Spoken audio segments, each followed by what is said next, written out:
Bueno, ¿cómo andan? A ver, primero y principal vamos a hablar de algo diferente de lo que vienen hablando en el resto de las charlas. Muchas de ellas se están orientando a lo técnico, ¿no? Y a cómo resolver cuestiones más de fondo relacionado al código y demás. Esta charla que yo les traigo acá a ustedes es más relacionada a procesos, ¿no? Y a exploración de cómo podemos implementar inteligencia artificial en un proceso, en este caso de modernización de aplicaciones. ¿Está? Pero primero, para presentarme, mi nombre es Esteban Falasco. Hoy, hace 12 años que estoy en Softec. Ya un poco los chicos comentaron de todo lo que hice, pero me quiero ir un poco más atrás en la presentación. ¿Y por qué me quiero ir más atrás? Para que ustedes entiendan también un poco cuál fue mi proceso y mi crecimiento dentro de lo que es el mundo de la tecnología, ¿no? Yo nací en una ciudad, en un pueblito llamado Las Flores, provincia de Buenos Aires. Soy hijo único, guárdense los comentarios. Y me crié haciendo mucho deporte, ¿no? Cuando era adolescente jugaba al fútbol, al handball, al vóley, al básquet. El handball me llevó muchos años a Mar del Plata. El fútbol me hizo ganar torneos, me hizo ganar campeonatos regionales. Representé a mi ciudad, ¿no? Esa ilusión de niño cuando me llega la carta de que fui seleccionado para la selección de Las Flores. Algunos van a decir que éramos 11 chicos nada más en toda la ciudad, pero no, éramos más. ¿A qué apunto con esto y a qué quiero ir con esto? Otra de mis facetas fue la música, ¿no? Digamos, músico frustrado. También tuve una banda de la que pasé de tocar heavy metal a Maná, por ejemplo. ¿Qué pasó en el medio? No lo sé, ¿no? Lo mismo sucede con estos más de 12 años que estoy en el mundo de la tecnología, ¿no? Algunos tal vez perdieron el pelo, otros aumentamos la panza, ¿no? Pero siempre fuimos cambiando y mejorando. En algunas ocasiones, como en el fútbol, salíamos campeones. En otras ocasiones, como en la música, tal vez no progresábamos.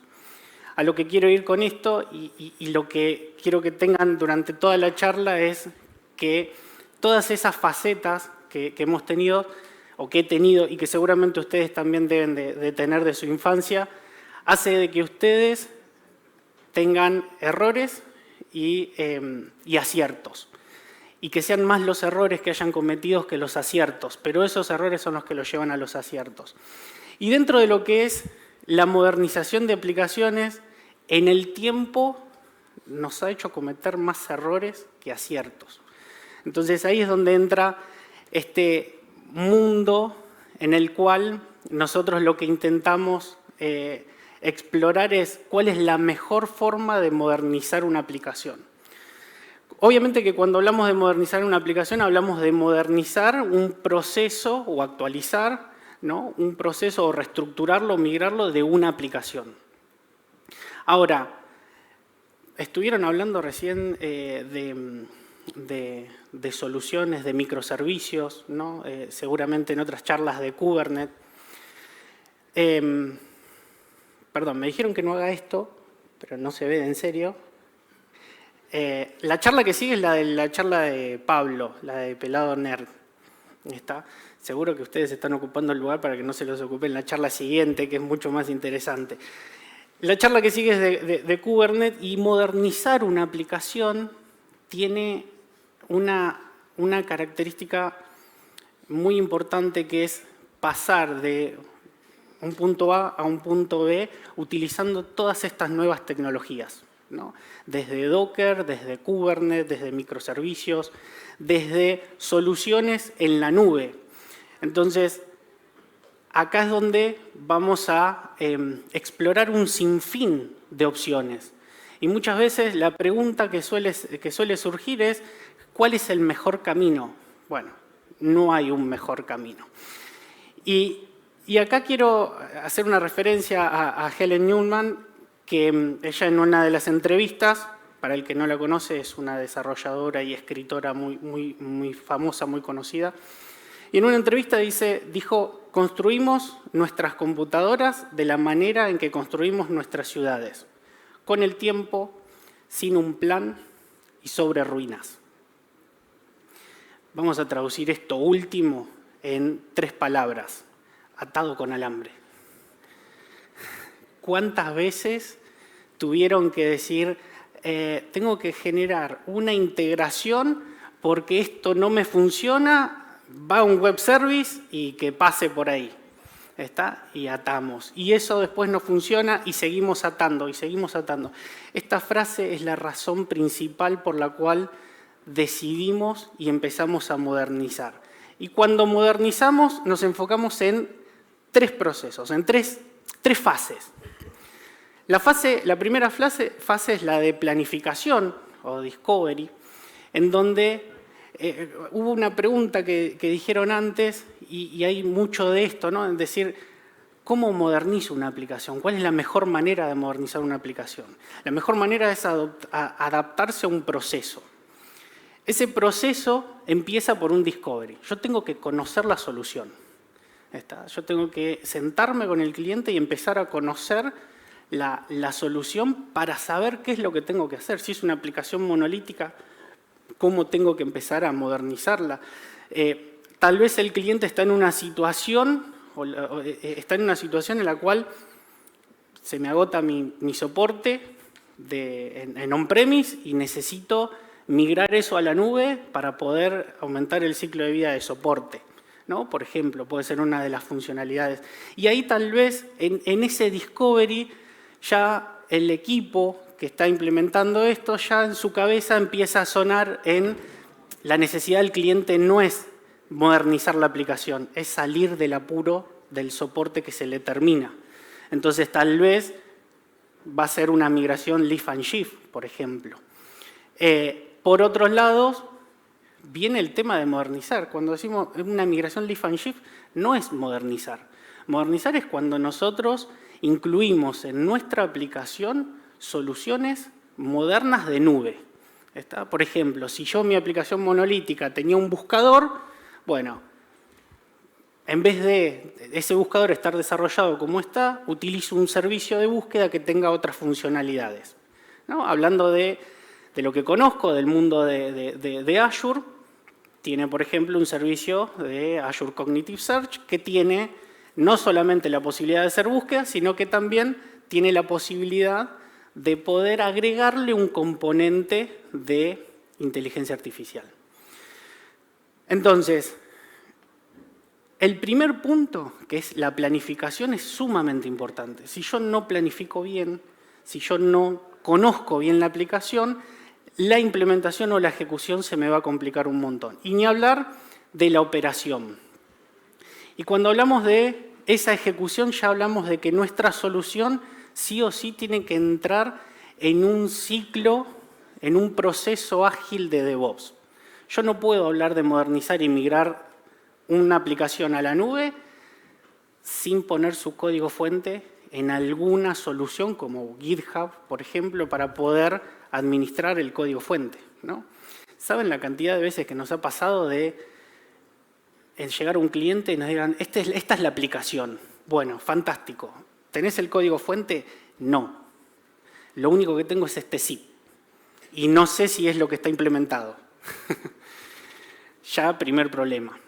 Segundo problema, bueno, ¿tenés la documentación funcional, la documentación técnica? Y muchas veces no, me lo hizo un tercero que ya no está más, entonces no tengo ese tipo de información.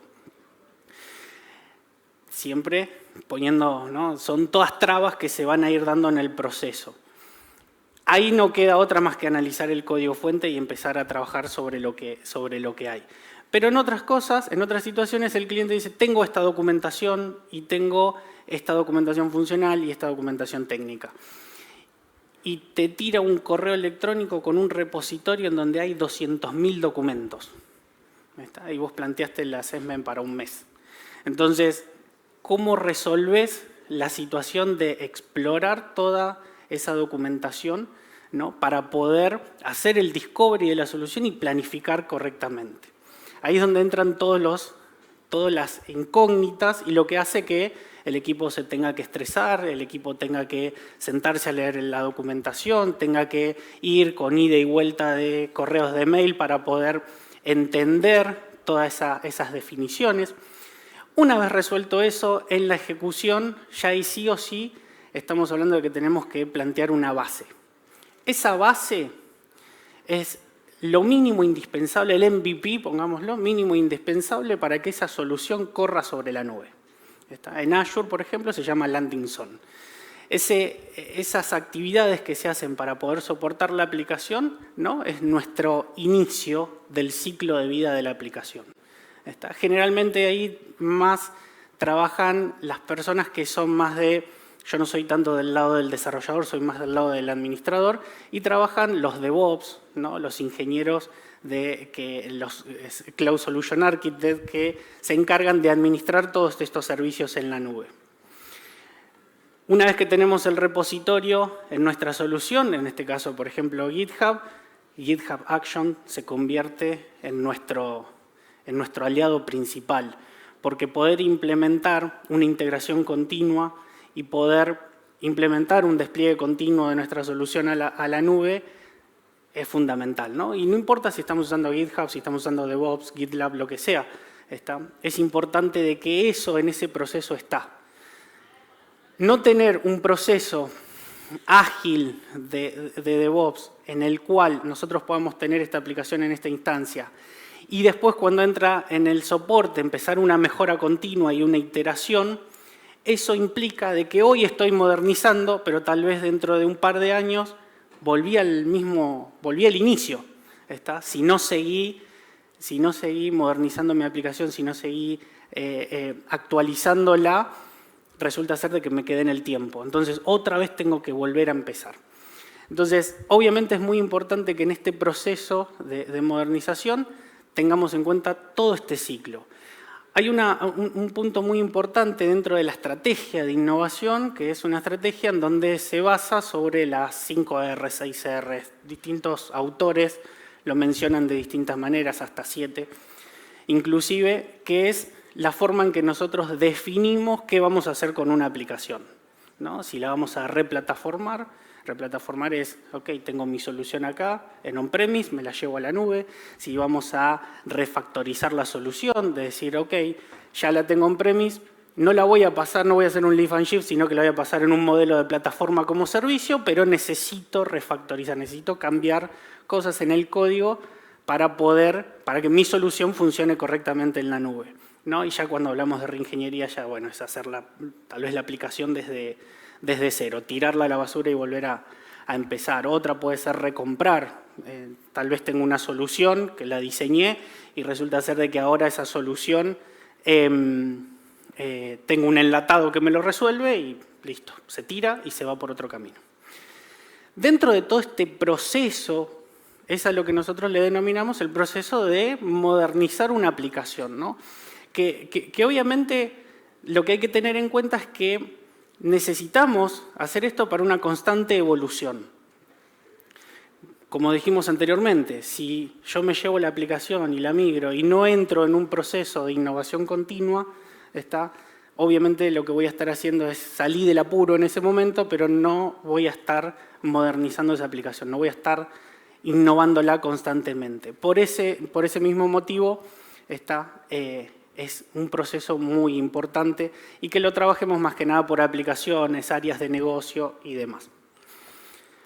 Hasta acá un poco yo lo que quería hacer es esta introducción de lo que es el proceso de modernizar aplicaciones. Es un proceso, acá no hay nada técnico. Pero por otro lado, también entra la inteligencia artificial. Y si se fijan, había ya dentro de este proceso algunas incógnitas de cómo resolvemos o cómo vamos a actuar ante una cierta situación, ¿no? Y ahora cuento un caso concreto, un caso real que nos sucede hoy en día, que es qué sucede si el cliente no tiene no tiene el código fuente, tiene la aplicación ahí funcionando y lo único que tiene es un montón de documentación que analizar, ¿no? Obviamente dentro de los modelos, tampoco voy a hacer hincapié en todos los modelos de inteligencia artificial. Hay un montón de charlas que están hablando de eso, así que los invito a que vean esas charlas. Pero sí vamos a hacer ejemplo algunas, que son seguramente algunas que ustedes conocen, ¿no? La de ChatGPT, la de GPT-4, DALL-E. Conocen las diferencias de esta, ¿no? GPT que puede a través de texto, puede generar, ¿no?, una conversación coherente, mantener esas conversaciones con las personas y generar esos textos. DALL-E, más o menos algo parecido, con la diferencia de que sobre un texto genera una imagen, o sea que va a generar imágenes. AlphaFold, quise poner algunas por ahí que no sé si alguno la conoce o no, pero es un modelo que permite predecir estructura tridimensional de las proteínas. ¿Hay algún bioquímico acá? Si hay algún bioquímico, seguramente, o el sábado que vienen los investigadores sabrán, y por ahí posiblemente este tipo de modelos les pueda llegar a ser útil. Y por otro lado, YOLO, por ejemplo, que es una inteligencia que permite la detección en tiempo real a través de imágenes, ¿no? Son algunos de los ejemplos de modelos de inteligencia artificial y hay cientos, ¿no? Y acá mencioné algunos de OpenAI, ¿no?, otros de DeepMind. Tenemos los de Meta, tenemos los de Google, hay cientos de modelos. Dentro de lo que es la inteligencia artificial, un punto muy importante es cómo le damos uso a esa inteligencia artificial. Y el uso responsable es sumamente importante. No solo desde el uso nuestro de las preguntas que nosotros hacemos, tratando o queriendo engañar a las respuestas que nos dan, eso empieza por nosotros, sino por el equipo técnico de cómo protegemos las soluciones. Imagínense que hoy viene un cliente a ustedes y les da un montón de documentación funcional. Y muchas veces en esa documentación a veces hay un nombre de usuario y una contraseña metida ahí adentro de ese documento. Y ustedes van con ese documento y para poder analizarlo mejor utilizan alguna solución de inteligencia artificial que está ahí dando vuelta en la nube. Ese documento lo están cargando en una solución que no es de ustedes. Entonces, esa información puede o no lo sabemos, a veces decidimos confiar, puede o no quedar en poder de la empresa o quien está disponibilizando esta solución. Literalmente disponibilizar un chat al estilo de ChatGPT, hoy en 2 horas lo podés hacer, prácticamente. Entre que levantaste el servicio e hiciste todo lo que tenías que resolver, el motor de búsqueda o lo que tengas que resolver en sí, prácticamente en 2 horas podés levantar un servicio y ya disponibilizarlo a Internet. Entonces, ahí hay que ser muy consciente de que ustedes, si están trabajando para una empresa o van a trabajar para una empresa, o si son independientes, sean conscientes del uso que le van a dar a esa documentación, para que esa información que no es de ustedes, es de la empresa a la cual están trabajando, no se filtre. Entonces, con eso y un poco sabiendo de lo que es la IA generativa, hay una charla que dio Andrés ayer en donde explica un framework que tiene Softtek, que ahora les voy a mostrar un poquitito de qué se trata, en donde hacemos uso de inteligencia artificial, pero de manera restringida, ¿no? Para que cuando nosotros hablamos con un cliente o trabajamos en un proyecto, todo eso esté centralizado en ese marco y no haya información que se filtre por ningún lado. Entonces, todo lo que estuvimos hablando recién de inteligencia, la modernización de aplicaciones, y esto que conocemos hoy en día, que es la inteligencia artificial generativa, ahí es donde no termina acá. Nos hacemos la pregunta de dónde introducimos la inteligencia para que genere un impacto positivo en el proceso de modernización, ¿no? Acá es donde empiezan las incógnitas, de decir qué hago y qué no hago. Hay un ejemplo que quiero contarles, por ejemplo, en un assessment de un cliente, este cliente nos tiró un montón de documentación, ¿no? Lo que les comentaba antes. Ese es un ejemplo real. Dentro de ese proceso lo que hicimos fue crear un repositorio privado, obviamente, para poder almacenar toda la documentación. Luego levantamos un servicio de búsqueda para poder indexar toda esa documentación de forma privada y cerrada solo para eso. Y por último, pusimos un modelo de inteligencia artificial, en este caso implementamos GPT-4o Mini, que es el que se liberó el mes pasado, para poder interactuar a través de un chat con los desarrolladores, con el equipo técnico que está llevando adelante este assessment. Entonces, ¿qué genera eso o qué generó? Un montón de tiempo que se reduce en preguntarle al cliente a través de correos y que tal vez esa información está en la documentación. Y si a esa documentación le sumamos documentación técnica por ejemplo, del Cloud Adoption Framework, que están los lineamientos de cómo se deben migrar soluciones o cómo se deben desplegar soluciones de forma eficiente en la nube, si a eso le sumamos toda esa información, cuando nosotros le preguntamos a la solución, al GPT, ¿qué aplicación es esta? Te tira una información y te dice, es esta aplicación. ¿Con qué otras aplicaciones interacciona? Y te tira con qué aplicaciones interacciona. Cuando yo vi eso, obviamente ahí es el futuro. Ese es el futuro y es donde empecé a pensar en cómo podemos hacer para solucionarnos el trabajo al desarrollador, ¿no? Imagínense que ahora los desarrolladores ya no tenían que ir a preguntar al cliente o leer cientos y cientos de páginas de una documentación, sino que lo que tienen que hacer es ir con la pregunta específica al chat y luego obtienen el resultado. Entonces, ese proceso es el que hablamos en el assessment, por ejemplo. Después, en el ciclo de vida de un desarrollo, de una aplicación, podemos introducir inteligencia artificial en muchos puntos, ¿no? Por ejemplo, podemos usar Figma para la ideación, para el bosquejo. Softtek, la solución de Frida Generative Application Engine, tiene una solución que se llama Figma to Frida.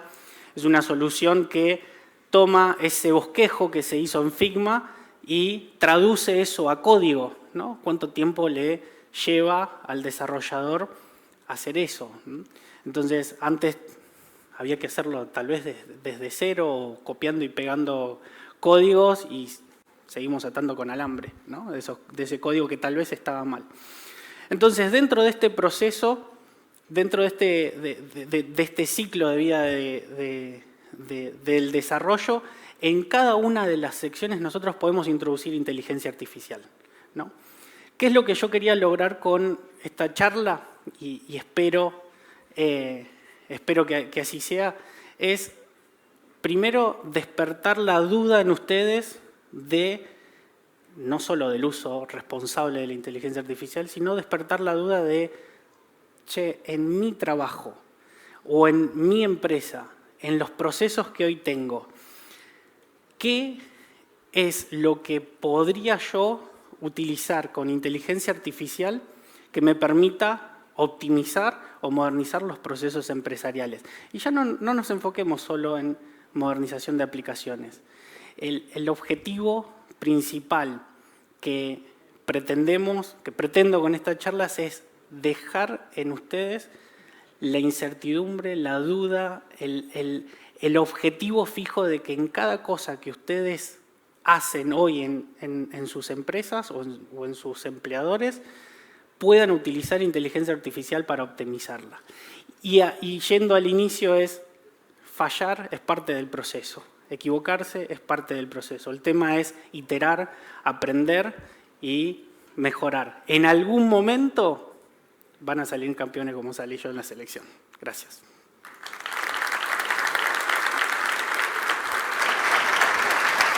Muy bien. Muy bien, perfecto. Bueno, momento de preguntas, así que levantan bien alto la mano, así las personas con micrófonos los ubican y el micrófono bien pegadito a la boca.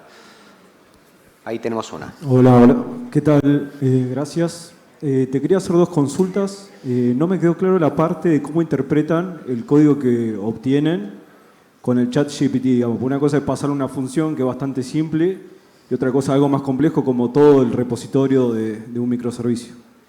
Y la segunda, sí, si me crees. Sí. Y la segunda es, ya más orientado a lo último que mencionaste, de poder utilizarlo con el Figma y demás. ¿Se han indagado un poco en armar algo a partir de especificación con métodos formales? Viste que hay métodos de especificación formales basados en matemática o en teoría de conjuntos que te da la posibilidad de ser más asertivo y no tener puntos de falla en tu código en la especificación, digamos. Entonces vos poder armar algo de código en base a algo formal, digamos, son modelos matemáticos. Ok. Vamos por parte. Por la duda, quédate cerca con el micrófono. Por la primera... Perdón, la primera pregunta era... Ya me perdí, ya me hiciste perder. La de cómo interpretás todo el código de un repositorio, porque vos... Bien. Ahí está. Bueno, con respecto a esa pregunta, en el ejemplo que yo di, el repositorio era solo de documentación. PDFs, Word, Excel, documentación funcional y técnica de la aplicación. Entonces, eso en realidad lo interpreta la inteligencia artificial, pero quien hace esa búsqueda es un servicio de búsqueda. A nivel infraestructura son 3 componentes. El modelo de inteligencia artificial, en este caso era GPT-4 Mini, el servicio de búsqueda, que usamos Azure Cognitive Search, y un índice que crawlea todos los días la documentación que está en un repositorio. Eso es para obtener información del repositorio. Con lo que vos mencionaste del código, ahí utilizamos otra solución, usamos otro modelo, ¿no? El modelo que utilizamos ahí, podemos ir a lo que seguramente conocen y están hablando acá, que es GitHub Copilot, o utilizar la solución que tiene Softtek, que es Frida Code. Que hace exactamente lo mismo, es un plugin que tiene el Visual Studio y que eso te permite interpretar el código. Te permite interpretarlo, cambiarlo, etc. ¿Y la otra pregunta? Se habían indagado en crear código a partir de especificación con métodos formales. El entrenamiento que nosotros hacemos de código lo hacemos en base a las librerías de código y ejemplos de buenas prácticas. Entonces, no reentrenamos el modelo con código que no conocemos que cumple las buenas prácticas. Entonces, ese es el entrenamiento de modelo que hace a través de Machine Learning y ahí es donde utilizamos Frida Code. Ahí un consejo, ayer hubo una charla que la dio Andrés, ya está en YouTube, y esa charla explica justamente lo último que les comenté y comenta específicamente ya en el ciclo de vida del desarrollo y cómo esto te permite, cómo la inteligencia artificial te va a permitir mejorar en el desarrollo, ya viene en código. Esa charla ya es más técnica. Así Bien. que, Más preguntas, vayan levantando la mano. Acá tenemos... Van pasando el micrófono, por favor. Ahí está. Hola, ahí está. ¿Qué tal? ¿Cómo te va? ¿Qué tal? Muy interesante lo que contaste y quería pedirte una recomendación para alguien que está aprendiendo a programar y se encuentra con que yo cuando aprendí a programar no estaba ChatGPT, pero sí tengo alumnos ahora y estoy entre queriendo aprender a programar, pero también hacer uso de las buenas prácticas. Ponete en la posición de ese chico que está en las flores, que juega a pelota y está arrancando, pero mirando acá a alguien que está aprendiendo a programar. Me gustó tu analogía. Mira, te lo voy a poner de este lado. Yo cuando... Excel, ¿conocen el Excel? Una planilla de cálculo. El mundo funciona por Excel. Tal cual. Sí, sí.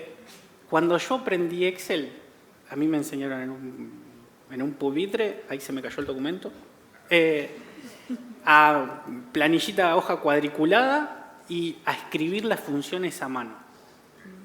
Yo sigo teniendo la costumbre, empiezo a escribir las funciones a mano, ¿no? Inclusive si tengo que anidar funciones, las escribo a mano. Hoy puedo decir que el dominio que tengo sobre eso es bueno y lo que me permite es saber si yo utilizo soluciones como Copilot, existe Copilot para Microsoft 365 que te permite hacer este tipo de cosas, muchas veces no funciona bien o el resultado esperado no es el correcto. Y si yo no conozco cómo resolverlo, estoy en un problema. Y si encima es un trainee o un junior, estoy en un doble problema. Entonces, mi consejo es, sí vamos a tener que buscar la forma de cambiar la forma de enseñar, porque no pueden no usar Copilot o GitHub Copilot o las soluciones. Pero sí tenemos que entender de que saber leer un código y saber escribirlo es sumamente importante por si las soluciones que hoy estamos usando se equivocan. ¿Está? Ahí es donde entra la otra pregunta de si tengo una licencia de Copilot, ¿a quién se la doy? ¿A un senior? ¿A un junior? ¿A un semi-senior? ¿A un trainee? O sea, ¿a quién le doy el poder? Lo preguntaron en la charla anterior. Sí. Ah, en la anterior. Sí, exacto.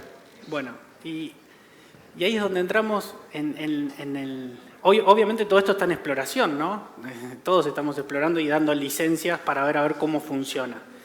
Porque un desarrollador junior tal vez puede, a través de Copilot, puede identificar una problemática, pero la puede resolver correctamente a través de una solución de estas. Ahí es donde entra por ahí, donde yo creo que el tiempo nos va a dar esa respuesta. Sí. ¿Más preguntas? Acá. Gracias. Siempre que se modernizan las aplicaciones, ¿tienen que haber algún cambio rotundo? No, la respuesta es no. ¿O alguien se tiene que dar cuenta? No. Eso es donde vos definís la necesidad. ¿Está? Lo que yo decía anteriormente, ¿no? La necesidad puede ser simplemente salir de mi on-premise, ¿no? de mi data center on-premise, porque me estoy quedando sin espacio, porque, no sé, no tengo contingencia. Entonces necesito salir de ahí e irme hacia un servicio de nube. ¿Está? Eso es una migración que se puede dar en lift and shift. A veces se puede, a veces hay que tocar algo. Entonces, no cambiaste nada. La solución sigue siendo la misma, con la diferencia que en vez de correr en un on-premise, corre en la nube. Entra dentro de un proceso de modernización. Lo podés llamar migración, si querés, ¿no? Pero también entra dentro de un proceso de modernización. Y después, que creo que los chicos en la charla anterior lo mencionaron, empieza la exploración de, cuando entraste en ese ciclo iterativo de DevOps, empieza la exploración de si tengo un monolito, ¿cómo empiezo a quitar ese atado con alambre, a quitarlo y a llevarlo a microservicios para poder mejorar aún más la solución, ¿no? Entonces, la respuesta es no. No siempre la modernización genera cambios. Bien, tenemos un minuto para una pregunta más bien cortita, si alguien tiene una. Si no, a ver, ¿estamos bien? Allá atrás. Allá atrás. Pero la tienen que hacer, tenemos un minuto. A ver. Se tiene que hacer y responder en un minuto. Ahí te la dejo. Buenas, ¿qué tal? La pregunta es bastante sencilla. En un momento dijiste que al momento de modernizar volvemos a un punto, después de un tiempo sin modernizar, volvemos al punto inicial. Bueno, la pregunta sencilla es ¿con qué frecuencia o cada cuánto tiempo sería ideal o recomendado modernizar o hacer actualizaciones así? Siempre. Sí. Ahí está, mirá. No, para darle un contexto más y rápido, en la medida que el área de negocio lo necesite o el presupuesto dé. Sí, perfecto. Sí, siempre es constante. Así que bueno. Bueno, un fuerte aplauso.